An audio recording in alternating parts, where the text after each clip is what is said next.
আসসালামু আলাইকুম আমার প্রিয় ভাই ও বোনেরা, কেমন আছো তোমরা সবাই? আশা করি সবাই ভালো আছো। আলহামদুলিল্লাহ, আল্লাহর রহমতে আমি ভালো আছি। বরিশালের বউয়ের রান্নাঘরে তোমাদের সবাইকে জানাই অনেক অনেক শুভেচ্ছা ও ভালোবাসা।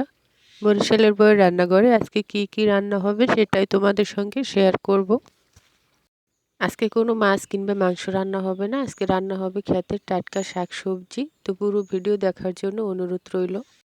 তাহলে চলেন আজকে ক্ষেত থেকে কি কি শাক এবং কি কি সবজি তুললাম সেটাই দেখে আসি। আর এদিকে দেখেন, একটা গাছে মাত্র 2টা আম হয়েছে, এটা কোনো কথা বলেন?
আচ্ছা, এখানে দেখলেনই তো ক্ষেত থেকে কি কি শাকসবজি তুললাম। তো এখানে ছিল হেলেঞ্চা শাক, ডাঁটা শাক আর বটবুটি। তো হেলেঞ্চা শাক আমি চিংড়ি মাছ দিয়ে ভাজি করব, আর ডাঁটা শাক চিংড়ি মাছ দিয়ে ঝোল রান্না করব, আর বটবুটি দিয়ে ভর্তা করব। তো পুরো রান্নাগুলো দেখবেন। আর যদি আমার ভিডিওর কোনো অংশ আপনাদের ভালো লাগে তাহলে চ্যানেলটা সাবস্ক্রাইব করে পাশে থাকবেন, আর সুন্দর একটা কমেন্ট রেখে যাবেন যাতে করে আপনাদের আইডিটা ঘুরে আসতে পারি। তো প্রথমে হেলেঞ্চা শাকগুলো কেটে নিব, একটু বড় বড় করে কেটে নিব। এরপরে ডাঁটা শাক, বটবটি সব কিছু একদম পরিষ্কার করে কেটে নিতে হবে। আসলে আমার ভিডিওতে কিন্তু আপনারা সবসময় সাধারণ রান্নাগুলোই বেশি দেখেন, কারণ মাছ মাংস তো অনেকেই রান্না করে ভিডিও করে, কিন্তু এরকম শাকসবজি রান্নার ভিডিও কিন্তু দেয় না। তো আমি সবসময় চেষ্টা করি এরকম শাকসবজি রান্নার ভিডিও দেওয়ার জন্য, আর এই ভিডিওগুলো আপনারা খুব পছন্দ করেন। তো আমার ভিডিওতে কিছু কিছু আপুরা কমেন্ট করে, তোমরা নিজেরাই তো রান্না জানো না, আবার কিসের রান্নার ভিডিও দেখাও। আসলে আমরা কাউকে রান্না শিখেছি না, আর শেখানোর মতো অভিজ্ঞতাও হয়তো আমাদের নেই, কিন্তু আমরা প্রতিদিন কীভাবে রান্না করি সেটাই আপনাদের সঙ্গে শেয়ার করি। আর কিছু কিছু আপু ভাইয়াদের এই রান্নাগুলো খুবই পছন্দ হয়, খুবই ভালো লাগে। আর যেই সকল আপু ভাইয়েরা এভাবে খোসা মেরে কথা বলে, আসলে তাদের অভ্যেসই এরকম। তারা মানুষের ভালো দেখতে পারে না, তাদের খোসা না মারলে যেন পেটের ভাত হজম হয় না। আসলে তারা এমনভাবে মানুষের সাথে কথা বলে, এতে কি কষ্ট পেল কি আনন্দ পেল তা দিয়ে তাদের কিছুই আসে যায় না, তারা বললেই হলো। এরকম আমাদের সমাজে অনেক লোক আছে যারা মানুষের ভালো দেখতে পারে না। আর বাড়ির পাশে কিছু ভাবিরা আছে যারা ভিডিও দেখে ফোনে আর কমেন্ট করে এসে বাসায়। তো ওই সকল ভাবিদেরকে বলতেছি, কোনো লাভ নেই এরকম বাড়িতে এসে খোসা মারার জন্য, বরং নিজেও কিছু করুন, অন্যকে ভালো থাকতে দিন। অন্যের ভালো দেখলে নিজেদের গা চুলকালে এক পাতা অ্যালার্জির ট্যাবলেট কিনে খেয়ে নেবেন, তাহলে চুলকানি কমে যাবে। আর চুলকানি ট্যাবলেট কেনার যদি টাকা না থাকে তাহলে আইসেন, আমি এক পাতা করে আপনাদেরকে ফ্রি দিব। আসলে আজকের ভিডিওটার মাঝে অনেক কথা বলে ফেলছি, আসলে কিছু কিছু কথা না বললে নয়। তাহলে চলেন এবার কাজে ফিরে যাই বাজে কথা বন্ধ করে।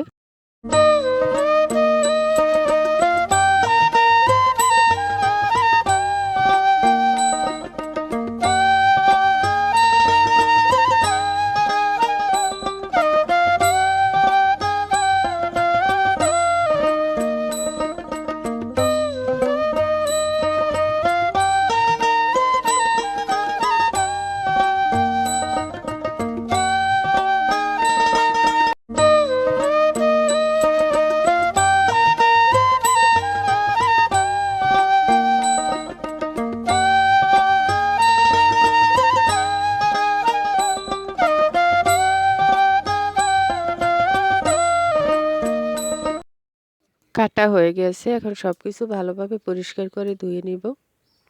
এরপরে রান্না করার জন্য মাটির চুলায় আগুন ধরায় নিলাম। মাটির চুলায় রান্না করতে আপনাদের কার কার ভালো লাগে? আমার কিন্তু খুবই ভালো লাগে মাটির চুলায় রান্না করতে।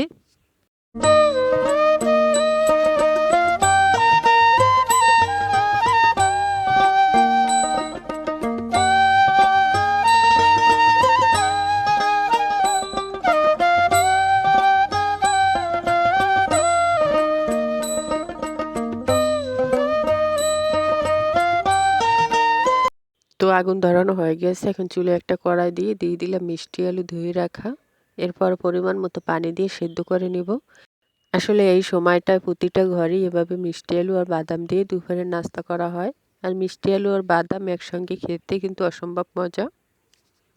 মিষ্টি আলু আর বাদাম ভাজা একবার খেলে বারবার খেতে ইচ্ছা করবে। তো এখানে বাদাম ভাজার ভিডিওটা স্কিপ হয়ে গেছে, তাই দেখাইতে পারলাম না। তবে শেষে মিষ্টি আলুগুলো কিন্তু সেদ্ধ হয়ে গেছে। আমি এখন একটা চালনিতে ঢেলে দিব। আলুগুলো অতিরিক্ত সেদ্ধ করলে কিন্তু একদমই মিষ্টি লাগে না। আলুগুলো চালনিতে ঢেলে রেখে এখন বটবটিগুলো সেদ্ধ করে নেব। তো সেদ্ধ করার জন্য প্রথমে বটবটি দিয়ে দিলাম, এরপর দিয়ে দিলাম পরিমাণ মতো পানি, দিয়ে কিছুক্ষণ ঢেকে জাল করে খুব ভালোভাবে সেদ্ধ করে নেব। তো ভিডিওটা এ পর্যন্ত ভালো লাগলে চ্যানেলটা সাবস্ক্রাইব করে পাশে থাকবেন।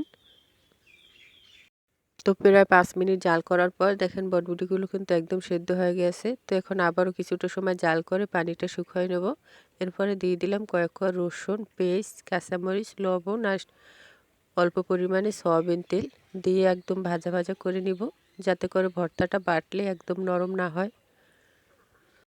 এভাবে সাদামাটা বটবটি ভর্তা বানালে খেতে কিন্তু অসম্ভব মজা হয়। যে কোনো রান্নাই দেখতে সাধারণ হলে খেতে যে সাধারণ হবে সেরকম না, খেতে কিন্তু অসম্ভব মজা হয়। তো বটবটিগুলো ভাজা হয়ে গেছে, এখন একটা বাটিতে তুলে নিলাম। তো এখন আমি ডাঁটা শাক রান্না করব, সেজন্য চুলায় আবারও কড়াই বসাই দিলাম। এরপর দিয়ে দিলাম সয়াবিন তেল।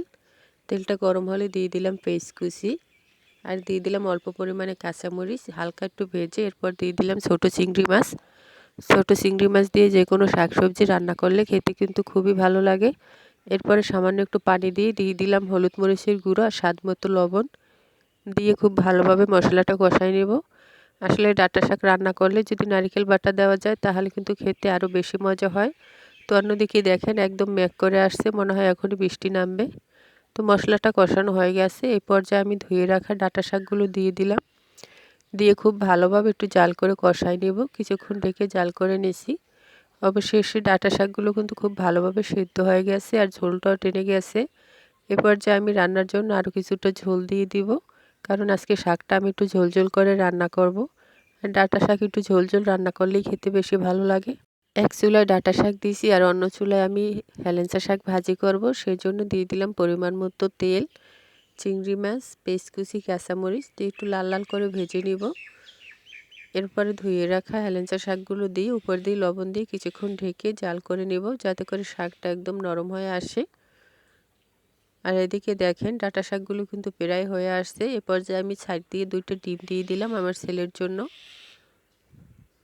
এরপরে আবারও ঢাকনা দিয়ে ঢেকে প্রায় 5 মিনিটের মতো জাল করে নিছি। তো অবশেষে দেখেন ডাঁটা শাক রান্না কিন্তু হয়ে গেছে, কালারটা কত সুন্দর আসছে আর খেতেও মাশাআল্লাহ দারুণ মজা ছিল।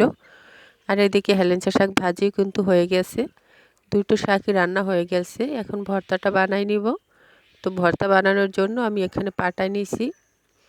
পাটায় বেটে ভর্তা খেতে কিন্তু বেশি ভালো লাগে, ব্লেন্ডারের থেকে পাটায় বেটে ভর্তা খেতেই অসম্ভব মজা হয়।